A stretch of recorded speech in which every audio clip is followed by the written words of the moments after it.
In the mid-1880s, the English FA was in a bit of a pickle. And by a bit of a pickle, I mean on the verge of meltdown. Because, in October 1884, a group of disgruntled football clubs met in a Manchester pub to form their very own renegade governing body, the British Football Association. Yet, less than a year later, it had already disbanded. So what caused some of the top clubs in the country to become so unhappy that they were willing to form their very own footballing NWO? Well, first of all, context!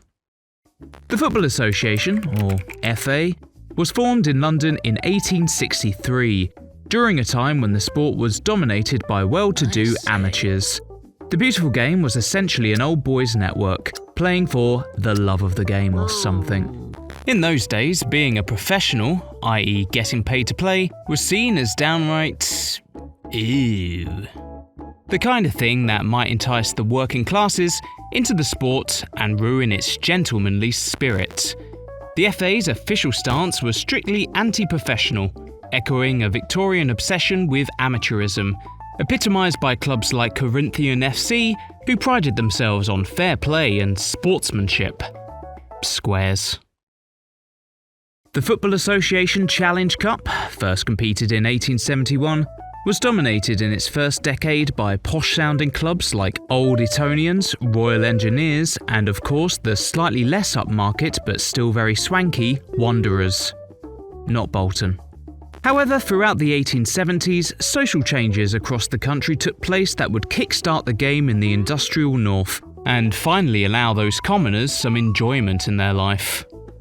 Wage increases and work reforms meant that the working classes now had more free time to do, whatever people did pre-Super Nintendo, I guess. While growing literacy rates and the rise of daily newspapers meant that people could read about all kinds of things like war, smallpox, and on a slightly more cheery note, football.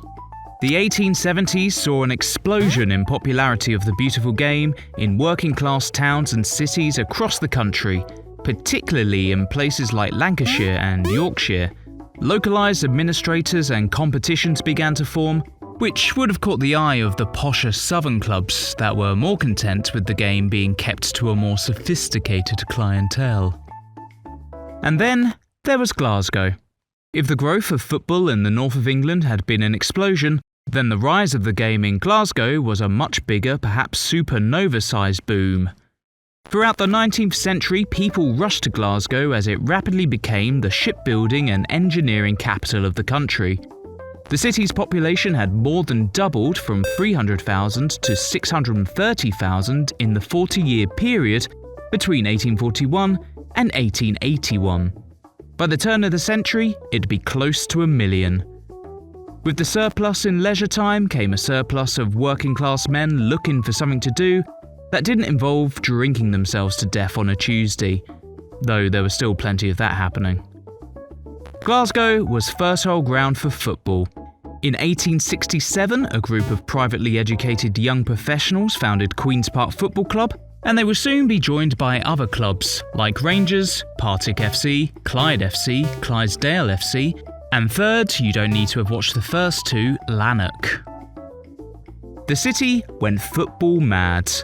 To put it into perspective how popular the game was in Glasgow, you just have to look at the attendance figures. The first 10 FA Cup finals between 1871 and 1881 drew anywhere between 2,000 and 6,000 spectators, while the Scottish Cup finals that took place in the city regularly drew 5 figures. Turns out the Scots weren't just good spectators, they were also pretty decent at playing the game as well. In fact, you could argue they shaped the modern game. Whereas in England, the style of play was generally focused around dribbling and lumping the shit out of each other, clubs in Scotland, led by Queen's Park, had developed a more tactical passing game to accompany the lumping of shit. While passing wasn't exactly unheard of in the English game, by contrast, Scottish football had evolved into a technical Victorian tick-a-tacker-esque style that became known as the scientific game. Scottish players and tactics were organised, efficient and bloody effective. as exemplified by early international games against the English. Of the first 13 official internationals between England and Scotland, between 1872 and 1884, the Scots won 9, drew 3 and lost just once. England's new working-class clubs were dazzled by Scotland's superstars. After all, they were the most technically and tactically advanced in the world. They were fit, disciplined, but most importantly of all, available for hire. The problem for these predominantly northern clubs was that the FA was still preaching an amateurs-only philosophy. The more gentlemanly figures that dominated the FA at the time wouldn't stand for paying players, as they believed that participation in sport was good for one's moral character. They feared that professionalism would corrupt their ideological ethos, and that the introduction of money into the game would turn the sport into a business, and ultimately lead to evils like gambling and match-fixing infiltrating the sport, which they weren't entirely wrong about, I guess. There was almost certainly a class element to this as well. The public school boys no doubt feared that professionalism would totally shift the power dynamic. Allowing these northern clubs to pay their players wouldn't just close the class divide that had existed until now, but actually allow working-class footballers to dominate the sport. God forbid. From the late 1870s onwards, despite some pushback, the Scotch professors, as they would become known as, began to permeate through the English game. Clubs like Darwin, Bolton Wanderers and Burnley began smuggling in Scottish players and disguising their wages as wages for jobs that may or may not have existed, such as executive clerk, assistant clerk, and assistant to the executive clerk. That's a mouthful. This delicate charade became known as Shamateurism. Everyone pretended it was amateur football, but cash was changing hands faster than a big show heel turn. Local support swelled as northern clubs brought in top players, and the ticket income from said support was reinvested under the table to attract even more talent. As long as nobody said it out loud, the gentlemen at the FA could pretend the sport was still pure. However, this uneasy balance between the amateur ideal and veiled professionalism wouldn't last long. As many working clubs began adopting Scottish football's passing game and training regimes, they began taking strides into the latter stages of the FA Cup, which would have been a real culture shock for players at both ends of the social scale-a-majig. Darwin made it into the semi-finals in 1881. Blackburn Rovers finished as runners-up in 1882. But the big turning point came in 1883, when Blackburn Olympic defeated Old Etonians 2-1 in the final, to become the first working-class club to lift the FA Cup. For the clubs in the north, this was a seminal moment. For the amateur clubs of the south, it was as if the sky was falling in on them. Their hegemony, or however it's pronounced, had been broken, and something needed to be done before control of the game was lost for good. In 1882, the FA introduced stricter rules that outright banned any clubs found to have been involved in any financial shenanigans, i.e. attempting to compensate their players. The FA tried to nick Blackburn Olympic after their cup win on account of a multi-day training trip the club had organised in Blackpool, which back then would have been a bit like a mid-season training camp in Dubai. Many of Lancashire's clubs such as Bolton Wanderers, Accrington FC and the 1884 FA Cup winners, Blackburn Rovers, all came under scrutiny. But it would be Preston North End who would become the spark for an all-out English football civil war. Matters came to a head in January 1884, after a match between Preston North End and Upton Park FC in the FA Cup. Preston North End was one of the northern clubs eagerly pushing the limits of amateurism. Under the direction of Major William Soodle, Preston had been improving their squad by importing top players from Scotland and finding them odd jobs in Preston as a smokescreen for paying them. The game finished 1-1, with the tie due to be replayed. However, as mentioned in the Upton Park video, go and watch it after, the proud amateurs snitched on their opponents, claiming that Preston were paying for some of their top talent, all of whom coincidentally sounded a bit Scottish. Rather than cover up any wrongdoing, Major Soodle admitted the whole thing, essentially saying that everyone does it, so why can't Preston? Because it's against the rules, the FA replied, and Preston North End was swiftly booted out of the FA Cup. If the old Southern Guard thought this would scare the rest of the Northern clubs straight, they were in for a surprise. Instead, the FA's hardline action poured petrol onto the smouldering coals of professionalism. Lancashire's clubs were brassed off. They felt the FA was biased towards Southern amateurs and blind to the realities of how the game was evolving. As a Burnley committee member put it in an Athletic News article in February 1885, the fact of it is, the public will not go to see inferior players.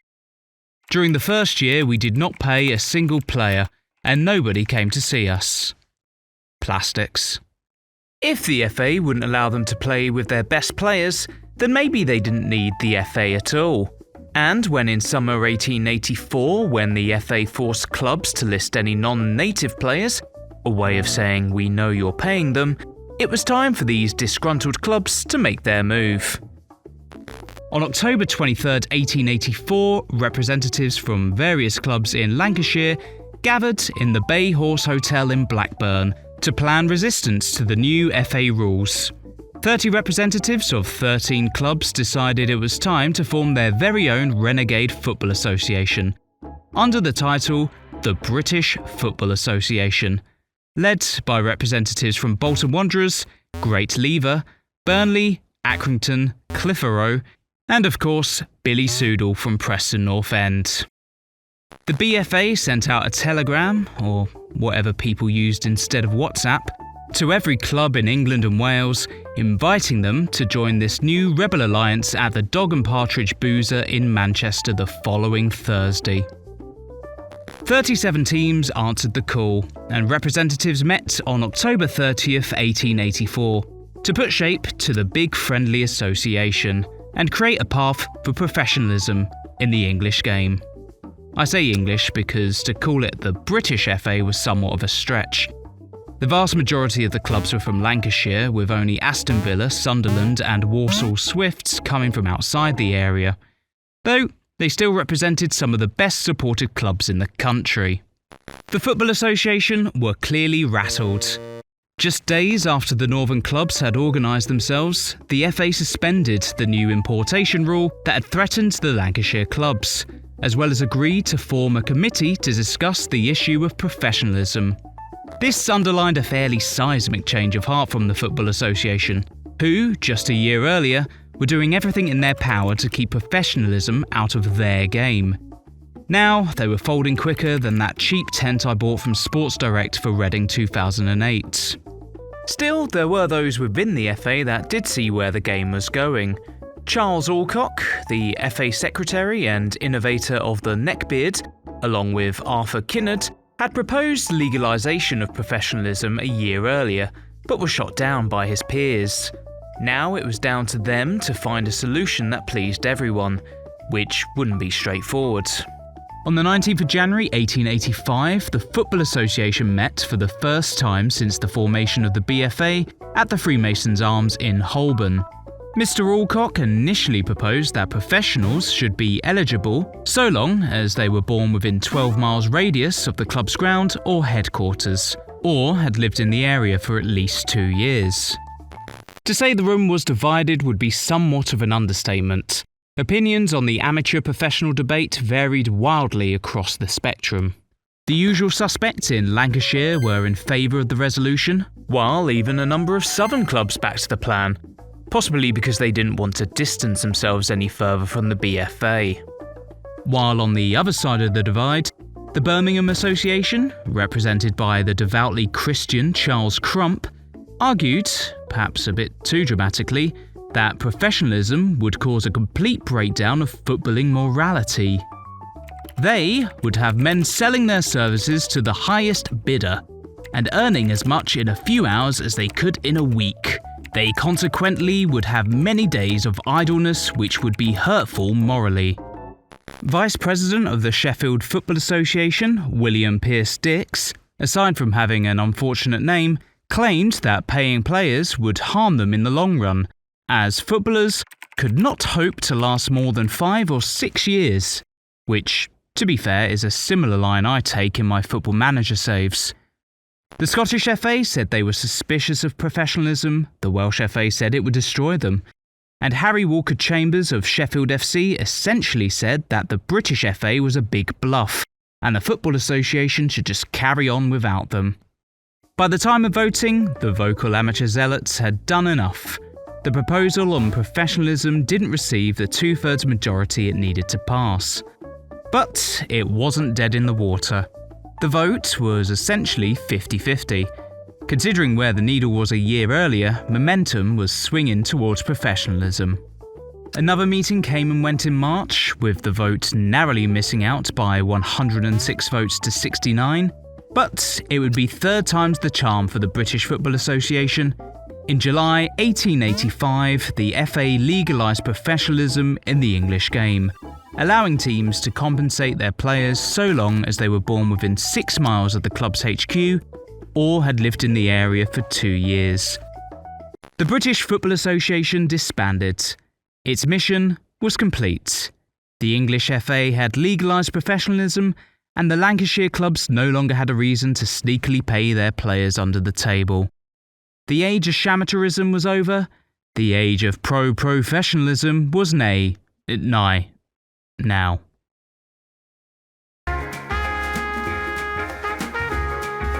That isn't quite the end of the story. Now, you may be wondering how this 6-mile residential rule was administered.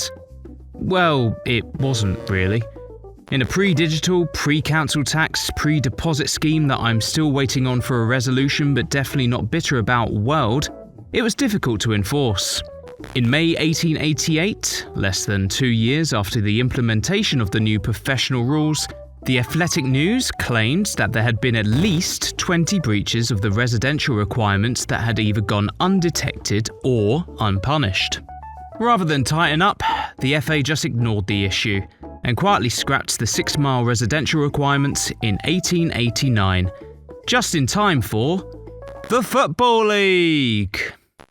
Legalising professionalism was like opening Pandora's box, except this Pandora's box was full of passing-obsessed Scotsmen looking for a half-decent salary. Once clubs could pay players legally, the financial landscape of football changed rapidly. If you're allowed to pay for talent, then to be competitive, you kind of need to pay for talent, which means you need income to cover those wages.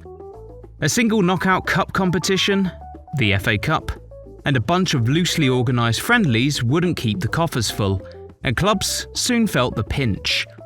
In smaller towns with multiple clubs, the rise of professionalism was to many teams a curse.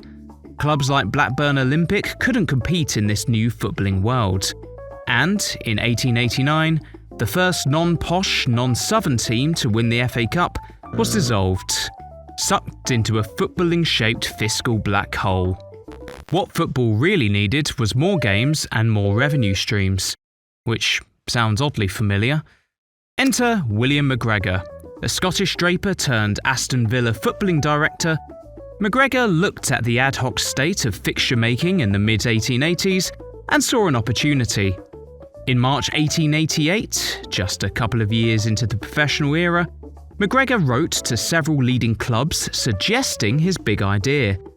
Let's create a fixed schedule of home and away matches each season among a set group of top clubs.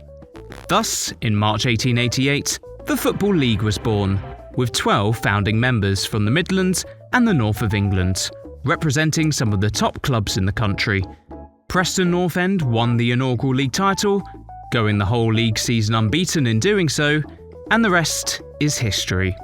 The Football League was a success, drawing over 500,000 spectators in its first season, and would provide the blueprint for league football in countries across the globe. Countries like Scotland!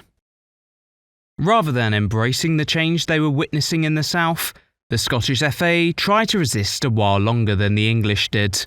In September 1885, just 2 months after the English FA's ruling, the Scots went the other way, doubling down on amateurism by outright banning Scottish clubs from the FA Cup and taking part in friendlies against professional football clubs from the south. The decision went about as well as you might expect. By the late 1880s, with professionalism now super duper legal in England, Scottish players continued their journey south of the border in search of greener pastures, and English clubs were happy to snap them up. The invincible Preston North End team had 9 Scottish players. Sunderland had 12 for their first season in the Football League. There were 16 different Scottish players that made appearances for Liverpool in their first season as a club. With Scotland hemorrhaging players like my bumhole after a big Thursday night at Spoon's Curry Club, the Scottish FA wouldn't be able to resist the wave of professionalism much longer. Legalisation of player payments would come in 1893. But what about the amateurs? The rise of professionalism saw the fall of amateur public school clubs as the dominant force in English football. The 1885 FA Cup final between Blackburn Rovers and Queen's Park would be the last time a gentlemanly side would reach the final of the FA Cup. Teams from the north and the Midlands of the country would dominate the competition for the next decade, and it would take until 1900 for a team from the south of the country to appear in the final again, when Southampton lost 4-0 to Bury. The to and fro of the amateur versus professional ideal would continue into the new century, and in 1907, the Amateur Football Alliance was formed in retaliation to the FA's attitude towards professionalism. But that's a story for another day. So there you have it. Amateurism tried its best to maintain the very bourgeois-sounding status quo, but in the end, the FA chose progress, even if it was dragged kicking and screaming somewhat. Amateurism liked to pretend football was played on a level playing field, but in reality it wasn't. It hid inequality behind words like sportsmanship and gentlemanly spirit. Wealthy players typically had plenty of leisure time to train. Working class players had grueling hours, grueling labour, and, gruel. Professionalism changed that. It allowed those in the country's industrial towns to train as athletes. It took the game out of the control of schools or gentlemen's clubs and gave it to communities. Clubs became more organised, games became more meaningful, the sports became something people could dedicate their lives to. It allowed the sport to grow into the global behemoth that it is today. A global behemoth enjoyed by billions that gives us joy, despair, occasional boredom, questionable kit sponsorships, multi-club ownership, multi-channel subscription fees, 24/7 PSR talk, and the 48-team World Cup. Oh, hang on, Cape Verde have qualified. Class. Bring it on.